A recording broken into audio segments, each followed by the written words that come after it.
वो शक्ल से शरीफ घर की बेटी लग रही थी।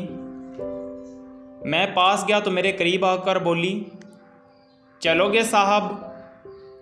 मैंने पूछा कितने पैसे लोगी, तो कहने लगी आप कितने देंगे। मैंने उसकी नीली सी आंखों में झांक कर देखा, वो बेबस सी थी। मैंने बोला आओ कार में बैठो।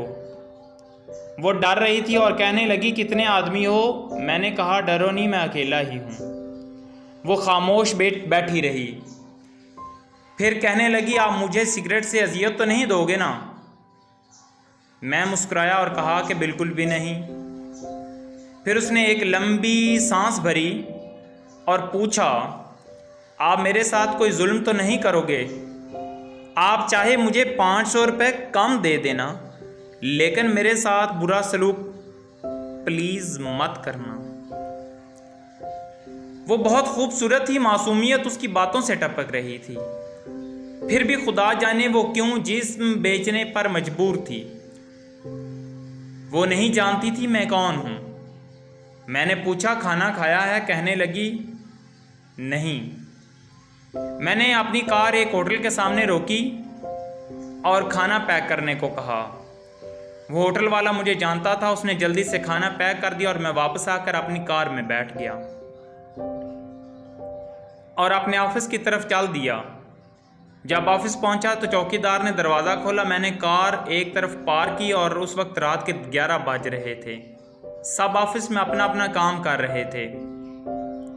वो लड़की मुझे मुसलसल घूरे जा रही थी।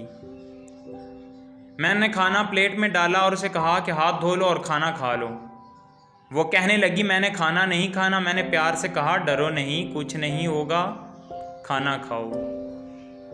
वो हाथ धोकर आई, मेरे सामने कुर्सी पर बैठ गई और खाना खाने लगी।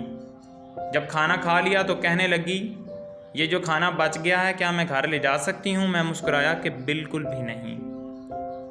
वो खामोश हो गई, बुर्का उतारने लगी। मैंने कहा कि रुक जाएं। मेरे पास आकर बैठे। वो हैरान हो गई।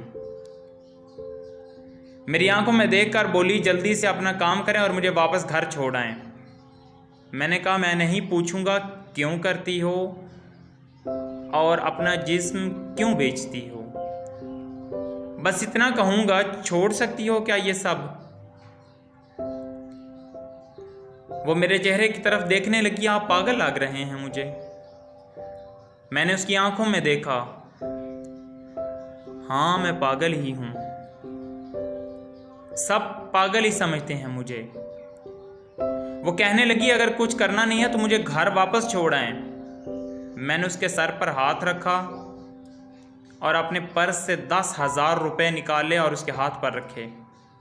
वो हैरान होकर कहने लगी मैंने नहीं लेने, आप मुझे क्यों दे रहे हैं ये पैसे? मैंने उसके चेहरे पर एक थकन सी महसूस की थी। वो अपने आंसू रोके बैठी थी, बार बार कह रही थी मुझे बस वापस छोड़ कर आओ, मुझे डर लग रहा है। मैंने उसे यकीन दिलाया डरने की कोई बात नहीं। अच्छा बताओ, बहुत दर्द दिया है ना जिंदगी ने?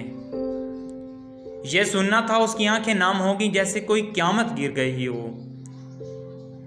मैं समझ चुका था कोई बहुत बड़ा दर्द लिए घूम रही है। दरवाज़ा खोला, कांपती आवाज़ में बोली मुझे छोड़कर वापस आओ। मैंने उसे बैठने का कहा, अपना नाम बताया और कहा कि डरो नहीं, खुद को महफूज समझो।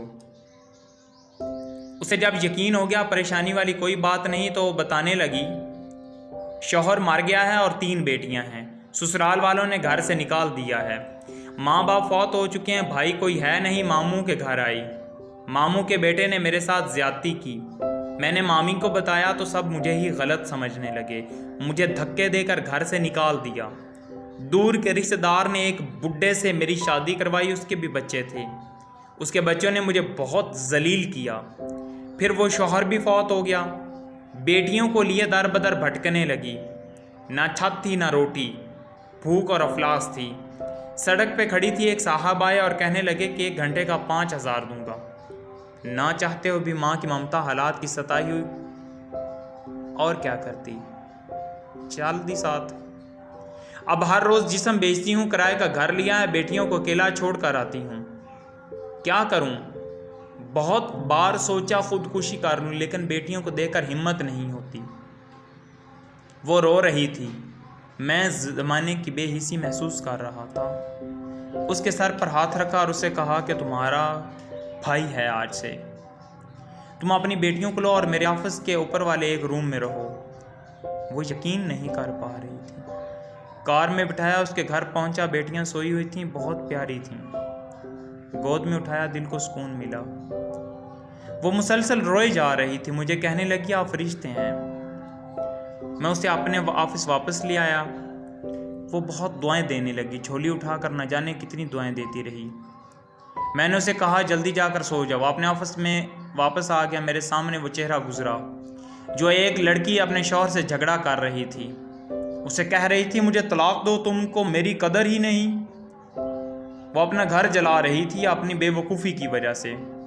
वो बेचारी क्या जाने ज़माने की तलखियाँ क्या होती हैं, ज़माने का डसना क्या होता है। मैं बताना चाहता था, अपना घर जानबूझकर उजाड़ने वाली लड़कियों को तलाक़ें लेना आसान है, उसके बाद जीना मौत है। कभी सास का रोना, कभी नंद का स्यापा, कभी जिठानी से लड़ाई, यह हर घर की बात है। इसका हरगिज़ मतलब तलाक लेना या घर उजाड़ना नहीं है। कम उम्री में ही मेरे सर के बाल सफ़ेद हो गए, हज़ारों आंखों के आंसू देखकर। अपने घरों को आबाद रखो। खुदा की कसम, एक वक्त आता न भाई हाल पूछते, न सगी बहनें, सब वक्त के साथ चेहरे के नकाब बदल लेते हैं। हर जगह हर किसी को थामने के लिए खड़ा नहीं मिलेगा। हाँ, मेरी बात से पहले किसी को शायद कोई बर्बादी से बचा ले। हम सफ़र कैसा भी हो, वो तुम्हारी ढाल है। शादी के बाद सगे भाई से खर्चा लेना भी भीख मांगने जैसा लगता है। मेरी बातें वो औरत समझ सकती है जिस पे ऐसा कुछ गुजरा हो। हम सफ़र जैसा भी है, वो तुम्हारा लिबास है। याद रखना, ज़माने के लिए तुम सिर्फ एक गोश्त का टुकड़ा हो। वो ज़माने गुजरे, मुद्दत हुई जब रिश्तों का पास रखा जाता था। अब रिश्तों से खेला जा सकता है, हवस पूरी की जा सकती है और फिर बस फेंक दिया जाता है। हाँ, किस्मत में लिखा हम बदल नहीं सकते, लेकिन किस्मत खुद लिख भी सकते हैं, सब्र, बर्दाश्त और झुककर। न जाने कितनी औरतें सिर्फ इसलिए घर उजाड़ लेती हैं कि उसका शौहर उसको टाइम नहीं देता। हाँ, ये शिकवा करना दुरुस्त है, लेकिन क्या गारंटी है इसके बाद ज़िंदगी में आने वाला इससे भी ज़्यादा बुरा हो। सिर्फ एक ज़िंदगी है, इसको बहुत मोहब्बत और प्यार समझदारी के साथ गुजार लो। मैं इस मुआशरे को मुआशरा नहीं कहता, बल्कि बदबूदार समाज कहता हूँ, जहाँ जगह जगह पे लुटेरे खड़े हैं, इज्जतों के, ख्वाहिशों के, भरम के, भरोसे के, एतबार के। बस एक बात कहूँगा, अगर तुमको पेट भरने के लिए चार दीवारी से बाहर नहीं जाना पड़ रहा, अगर तुमको जिस्म नहीं बेचना पड़ रहा, अगर तुम्हारे सर पर चादर है, अगर लोग तुम्हारा सौदा नहीं करते, अगर लोग तुमको वहशिया नहीं कहते, अगर तुम्हारा दामन पाक है, अगर तुम रात को महफूज पनाहगाह में सोती हो, ना करना बर्बाद अपना आशाना, वरना रौंद दी जाओगी, नोच ली जाओगी।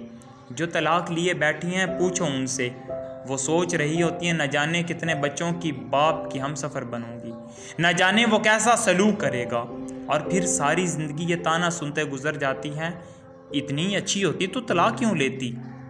खैर, वो लड़की अल्हम्दुलिल्लाह अब महफूज है ज़माने की बेहिसी से। और ज़माने की बेहिसी पे और जानते हो कि किसी औरत की बर्बादी में कहीं ना कहीं मर्द का हाथ होता है। मोहब्बत करके छोड़ने वाला दावेदार हो या निकाह करके और तलाक लेने वाला बदबख्त, औरत खुदा की कसम मेरे मुआशरे की जंजीरों में जकड़ी हुई एक कैदी है।